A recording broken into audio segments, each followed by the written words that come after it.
2026-এর বিধানসভা ভোট আরও এক বছরের বেশি সময় হাতে থাকলেও ইতিমধ্যে জনসংযোগ কর্মসূচি শুরু করে দিয়েছে শাসক তৃণমূল কংগ্রেস কোচবিহার দক্ষিণ বিধানসভা কেন্দ্রের তৃণমূল কংগ্রেসের জেলা সভাপতি অভিজিৎ দে ভৌমিক।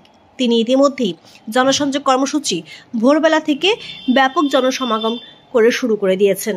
জনসংযোগে বরাবরই শাসক দলের থেকে বহুগুণ পিছিয়ে থাকে বিরোধীরা, কিন্তু প্রশ্ন উঠছে মাঠে না থেকে শুধুমাত্র ভোট আসলে পরেই পথে দেখা যায় বিরোধীদের। আদৌ কি এই স্ট্র্যাটেজি নিলে 2026-এর বিতরণী পার করতে কোনো ফায়দা আদৌ লড়তে পারবে বিরোধীরা?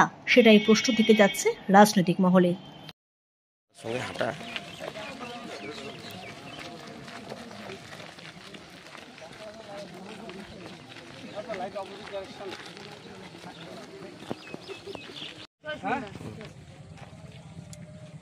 স্কুলে যাস? রাস্তা খারাপ না? ঠিক আছে, চলো ভাই, এখন থেকে সাইকেল চালাতে পারবে। হ্যাঁ, এই পথস্থিতি যে প্রার্থী হবে তাকে যেতে হবে এবার। আসি। হ্যাঁ, এবার একটু নামেন, নামে প্রার্থী সমস্ত দাবি তো পূরণ করে দিল। রাস্তাঘাট কাজ করে যাচ্ছি। আমাদের দীর্ঘদিনের একটা ইয়ে ছিল, বৃষ্টি হয়েছে সঙ্গে হাঁটা।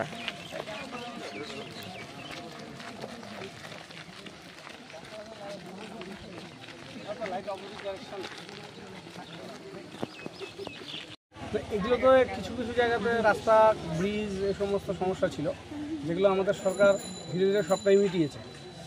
সেই জায়গাগুলো আমরা ঘুরে গেলাম। এখানে উত্তরবঙ্গ উন্নয়ন দপ্তর এবং জেলা পরিষদের তরফ থেকে নতুন করে পশ্চিমবঙ্গ সরকারের পথস্থিতিতে অনেকগুলো রাস্তা হচ্ছে। সেই জায়গাগুলো আমরা ঘুরছি এবং মানুষকে সেটা আশ্বস্ত করে যাচ্ছি যে খুব শিগগিরই কাজগুলো শুরু হবে।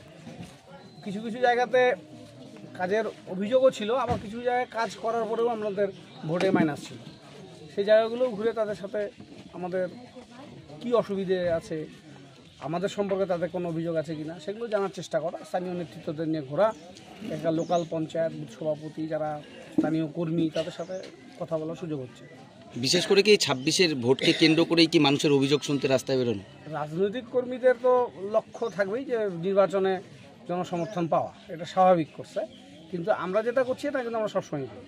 বিশেষ করে যেই ভোটগুলোতে, বুথগুলোতে 24-এর একটু মাইনাস ছিল, সেগুলোকে একটু বেশি করে প্রায়োরিটি দেওয়া, দেখা। আর উন্নয়নের ক্ষেত্রে যে বুথগুলো আমরা জিতেছি সেগুলো জায়গাতে যাতে ব্যাপক উন্নয়ন করা যায়, সেগুলোও আমাদের প্রায়োরিটি থাকবে।